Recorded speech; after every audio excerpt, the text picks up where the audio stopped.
حدیث صحیح بخاری میں مرکوز ہے۔ حضرت عبید بن عمرو ایک مرتبہ ام المؤمنین سیدہ عائشہ صدیقہ رضی اللہ تعالی عنہا کی بارگاہ میں حاضر ہوئے اور عرض کی کہ ہمیں رسول اللہ صلی اللہ علیہ وسلم کے بارے میں کوئی بات بتائیے، تو آپ رضی اللہ تعالی عنہا رو پڑی اور فرمایا، ایک رات حضور اکرم نور مجسم صلی اللہ علیہ وسلم میرے پاس تشریف لائے اور فرمانے لگے، مجھے رخصت دو کہ میں رب تعالیٰ کی عبادت کر لوں۔ تو میں نے عرض کی، مجھے آپ کا رب تعالیٰ کے قریب ہونا اپنی خواہش سے زیادہ عزیز ہے۔ تو آپ گھر کے ایک کونے میں کھڑے ہو گئے اور رونے لگے، پھر وضو کر کے قرآن پاک پڑھنا شروع کیا تو دوبارہ رونا شروع کر دیا، یہاں تک کہ آپ کی چشمان مبارک سے نکلنے والے آنسو زمین تک جا پہنچے۔ اتنے میں حضرت بلال رضی اللہ تعالی عنہ حاضر ہوئے تو آپ کو روتے دیکھ کر عرض کی، یا رسول اللہ صلی اللہ علیہ وسلم، میرے ماں باپ آپ پر قربان، آپ کیوں رو رہے ہیں؟ حالانکہ آپ کے سبب تو اگلوں اور پچھلوں کے گناہ بخشے جاتے ہیں۔ تو آپ صلی اللہ علیہ وسلم نے ارشاد فرمایا، میری امت کی بخشش اور مغفرت کے لیے رو رہا ہوں۔ حضرت بلال رضی اللہ تعالی عنہ نے عرض کی، یا رسول اللہ صلی اللہ علیہ وسلم، کوئی ایسا عمل تجویز فرما دیجئے جو حق تعالی کو بہت محبوب ہے،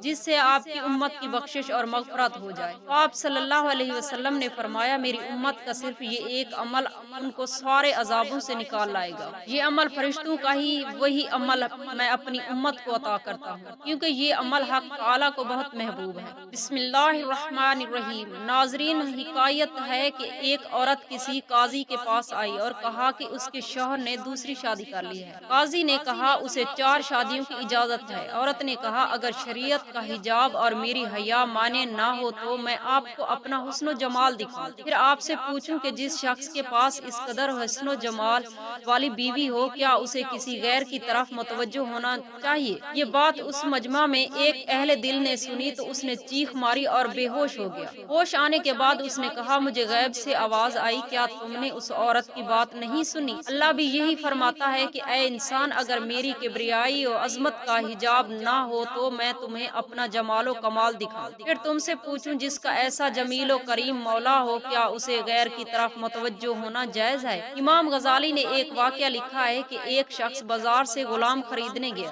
اس نے دیکھا بازار میں ایک شخص غلام بیچنے کے لیے کھڑا ہے اور کہہ رہا ہے کہ اچھا لوہار ہے، اچھا معیار ہے، ہر فن جانتا ہے، کئی زبانیں بول لیتا ہے، مگر اس میں ایک عیب یہ ہے کہ جھوٹ بہت بولتا ہے۔ اب جو اسے خریدنا چاہے اتنے میں خرید لے۔ لوگ آتے، ساری بات سنتے، جب انہیں معلوم ہوتا کہ یہ غلام بہت جھوٹا ہے تو آگے چل دیتے، کوئی اسے نہ خریدتا۔ ایک شخص آیا، دل میں کہنے لگا، اسے میں خرید لیتا ہوں، رہا اس کا جھوٹا بولنا تو میں اس کی باتوں پر یقین نہیں کروں گا۔ اس نے وہ غلام خرید لیا اور اسے گھر لے گیا۔ اس کا اور اس کی بیوی کا باہمی شدید جھگڑا تھا۔ ایک دن وہ غلام اس کی بیوی سے کہنے لگا، تمہارا شوہر تمہیں طلاق دینے پر تیار ہے، میں نے خود اس کو ایسی باتیں کہتے ہوئے سنا ہے۔ بیوی خوفزدہ ہو گئی اور عورت طیباً ناقصات العقل اور کہنے لگی، اب کیا کیا جائے؟ غلام نے کہا، کوئی جلدی یقین کرنے والی ہے، فکر نہ کرو، میں سب ٹھیک کر دوں گا۔ تم بس ایک کام کرو، جب تمہارا شوہر سویا ہوا ہو تو اس کی داڑھی کے نیچے والے چند بال کسی طرح اتار کر مجھے لا دو، میں ایک وظیفہ کروں گا، وہ تمہیں کبھی طلاق نہیں دے گا۔ عورت تیار ہو گئی اور اس نے اس کام کے لیے استرا تیار کر لیا۔ پھر وہ غلام بیوی کے شوہر کے پاس گیا اور رازدارانہ کہنے لگا، تمہاری بیوی تمہیں قتل کرنے کے لیے تیار ہے، اس نے استرا تیار کیا ہوا ہے، میں نے خود دیکھا ہے، ذرا ہوشیار رہنا، وہ تمہیں سوتے میں کسی وقت قتل کر سکتی ہے۔ شوہر کے دل میں بدگمانی اور خوف بیٹھ گیا۔ ایک دن وہ سویا ہوا تھا کہ عورت آ کر استرے سے اس کی داڑھی کے نیچے والے بال مونڈنے لگی۔ شوہر اٹھا اور طیش میں آ کر اس نے اس استرے سے عورت کو قتل کر دیا۔ عورت کے گھر والے آئے، انہوں نے شوہر کو قتل کر دیا۔ یوں سارا گھر تباہ ہو گیا، کیونکہ نہ بیوی نے جھوٹی خبر کی تحقیق کرنا گوارا کیا، نہ شوہر نے۔ آج سائنسی ایجادات کا دور ہے، لوگ ان ایجادات کا غلط استعمال کر رہے ہیں۔ موبائل فونز کے ذریعے جھوٹے ٹیکسٹ میسیجز ایک دوسرے کی طرف ٹرانسفر کرتے ہیں، یوں ایک خبر آنن فانن مشرق سے مغرب تک پھیل جاتی ہے اور لوگ اس پر یقین کرتے جاتے ہیں۔ اس طرح ایک دوسرے کو رسوا کرنے کا طریقہ جاری ہے۔ پھر آج میڈیا کا دور ہے، ٹی وی چینلز والوں کو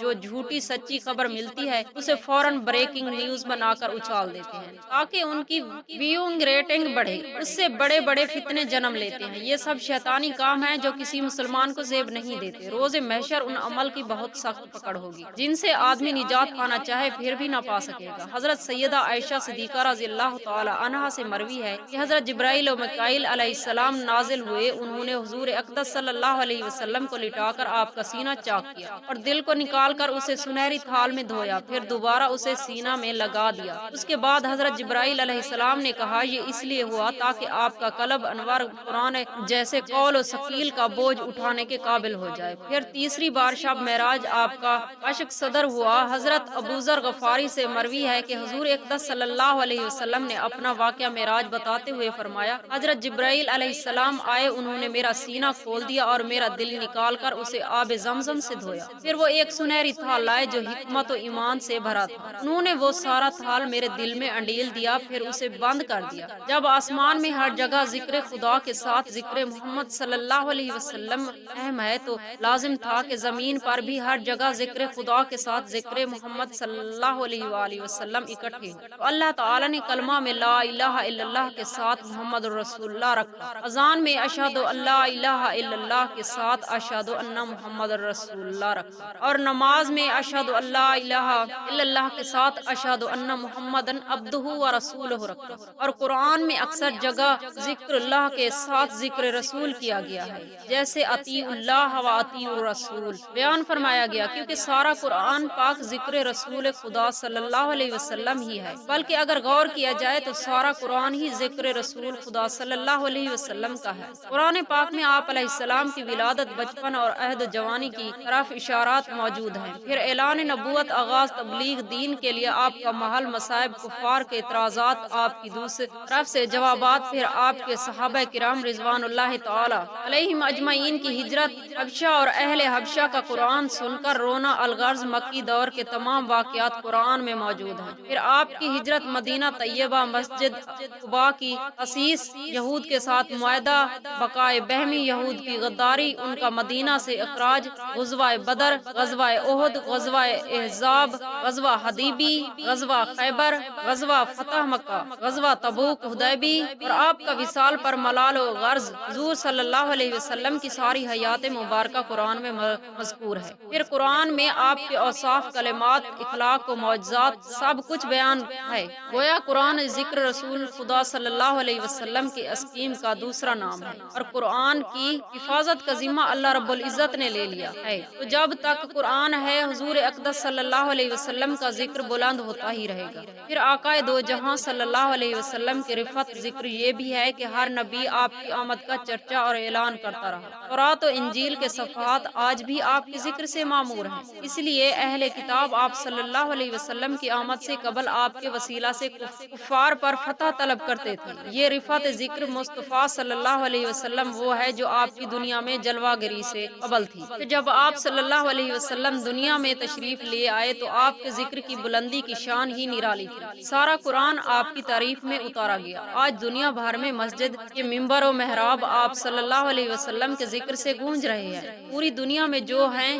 گھنٹوں میں سے ہر گھنٹے میں 5 نمازیں بیک وقت پڑھی جا رہی ہیں، کہیں فجر ہے تو کہیں ظہر، اور اسی وقت کہیں عصر و مغرب ہے تو کہیں عشاء، اور ہر نماز میں آپ صلی اللہ علیہ وسلم پر درود و شریف پڑھا جا رہا ہے، گویا ہر گھڑی کروڑوں اربوں زبانیں آپ کے ذکر سے تر رہتی ہیں۔ یہ دنیا میں آپ کی رفت کا ذکر ہے، اور آخرت میں آپ کی رفت ذکر یہ ہے کہ قبر میں ہر میت سے آپ کے بارے میں پوچھا جاتا ہے، آپ کے بارے میں سوال سے قبل یہ سوال ہوتا ہے کہ تمہارا رب کون ہے اور تمہارا دین کیا ہے، اگر وہ ان دونوں باتوں کا صحیح جواب دے دے پھر بھی اس کی نجات نہیں ہو سکتی جب تک آپ صلی اللہ علیہ وسلم کے بارے میں نہ پوچھا جائے، لہٰذا کہنا پڑتا ہے اللہ کے رسول اور میرے رہبر ہیں، پھر روز قیامت آپ میری رہنمائی کو مقام محمود پر فیض کیا جائے گا، آپ صلی اللہ علیہ وسلم کے ہاتھ سے باب شفاعت کھولا جائے گا، اس وقت ہر زبان آپ ہی کی تعریف کرے گی، الغرض آپ صلی اللہ علیہ وسلم کے رفت ذکر کی کوئی انتہا نہیں۔ حضرت سیدنا عطا فرماتے ہیں کہ میں اور میرے ساتھ حضرت ابن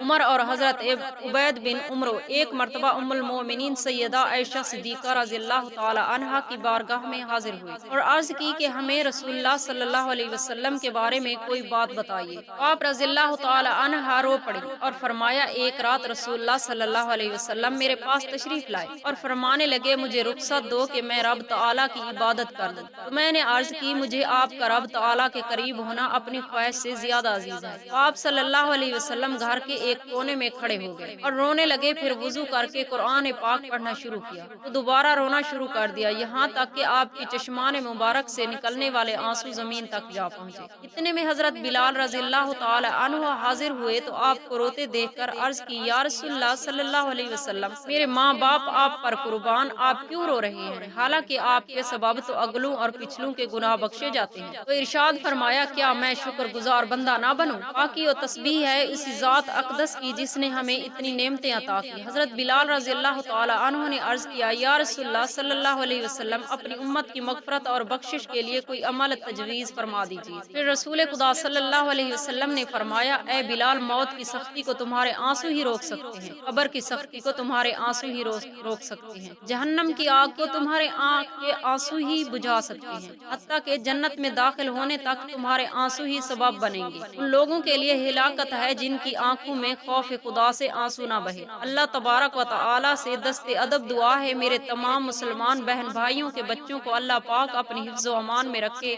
آمین یا رب العالمین۔ اللہ پاک کے 99 ناموں میں سے ایک نام ضرور ٹائپ کریں۔